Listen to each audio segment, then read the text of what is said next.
40,000 രൂപ റേഞ്ചിൽ വാങ്ങാവുന്ന കുറച്ച് ഫോണുകളാണ് ഞാൻ ഇന്ന് പരിചയപ്പെടുത്തുന്നത്.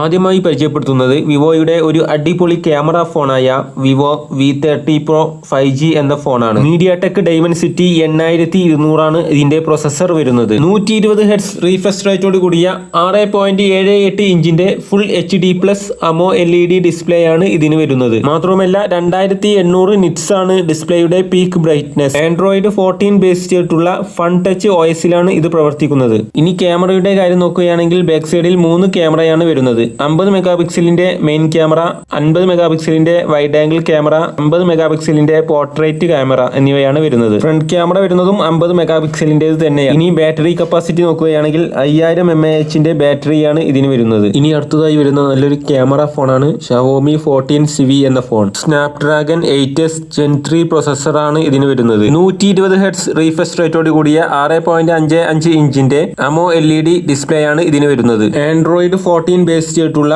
Xiaomi Hyper OS-ലാണ് ഇത് പ്രവർത്തിക്കുന്നത്. 4700 mAh ആണ് ഇതിന്റെ ബാറ്ററി കപ്പാസിറ്റി വരുന്നത്. മാത്രമല്ല 67 വാട്ട്സിന്റെ ചാർജറും ബോക്സിലുണ്ട്. ഇതിന് ബാക്ക് സൈഡിൽ 3 ക്യാമറയാണ് വരുന്നത്. 50 മെഗാ പിക്സലിന്റെ മെയിൻ ക്യാമറ, 12 മെഗാ പിക്സലിന്റെ ultra wide angle camera, 50 mega പിക്സലിന്റെ 2x ടെലിഫോട്ടോ ക്യാമറ എന്നിവയാണ്. മാത്രമല്ല 32 മെഗാ പിക്സലിന്റെ മെയിൻ ക്യാമറ, 32 മെഗാ പിക്സലിന്റെ വൈഡ് ആംഗിൾ ക്യാമറ എന്നിവ ഫ്രണ്ടിലുണ്ട്.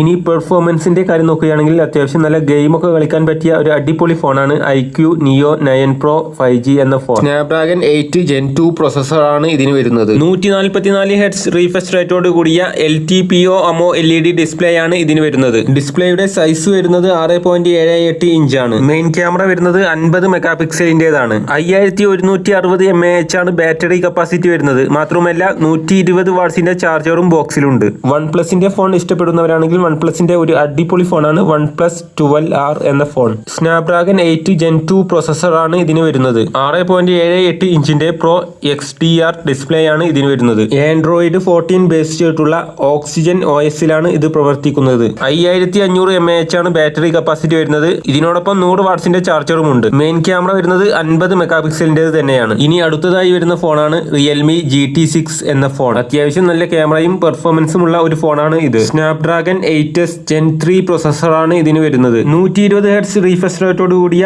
6.78 ഇഞ്ചിന്റെ ഫുൾ HD+ OLED ഡിസ്പ്ലേ ആണ് ഇതിന് വരുന്നത്. 6000 നിറ്റ്സ് ആണ് ഡിസ്പ്ലേയുടെ പീക്ക് ബ്രൈറ്റ്നസ്. ബാക്ക് സൈഡിൽ മെയിനായി 3 ക്യാമറകളാണ് ഉള്ളത്. 50 മെഗാ പിക്സലിന്റെ മെയിൻ ക്യാമറ, 50 മെഗാ പിക്സലിന്റെ ടെലിഫോട്ടോ ക്യാമറ, 8 മെഗാ പിക്സലിന്റെ വൈഡ് ആംഗിൾ ക്യാമറ എന്നിവയാണത്. മാത്രവുമല്ല 32 മെഗാ പിക്സലിന്റെ ഫ്രണ്ട് ക്യാമറയും ഇതിനുണ്ട്. 5500 mAh ആണ് ബാറ്ററി കപ്പാസിറ്റി വരുന്നത്. മാത്രമല്ല ഇത് ചാർജ് ചെയ്യാനായി 120 വാട്ട്സിന്റെ ചാർജറും ബോക്സിലുണ്ട്. അടുത്തതായി പരിചയപ്പെടുത്തുന്നത് ഓപ്പോയുടെ ഒരു പുതിയ ഫോണായ Oppo Reno 12 Pro 5G എന്ന ഫോണാണ്. മീഡിയാടെക് ഡൈമെൻസിറ്റി 7300 ആണ് ഇതിന്റെ പ്രൊസസ്സർ വരുന്നത്. 120 ഹെർട്സ് റീഫ്രഷ് റേറ്റോട് കൂടിയ ഫ്ലെക്സിബിൾ AMO LED ഡിസ്പ്ലേ ആണ് ഇതിന് വരുന്നത്. ഇത് പ്രവർത്തിക്കുന്നത് ആൻഡ്രോയിഡ് 14-ലാണ്. ബാക്ക് സൈഡിൽ മെയിനായി 3 ക്യാമറകളാണ് ഉള്ളത്.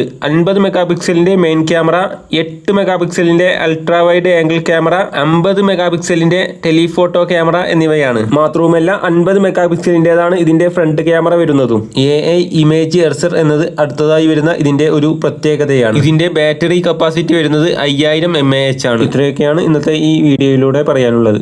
ഇതോടുകൂടി ഇന്നത്തെ ഈ വീഡിയോ അവസാനിക്കുന്നു. വീഡിയോ കണ്ടതിന് എല്ലാവർക്കും നന്ദി.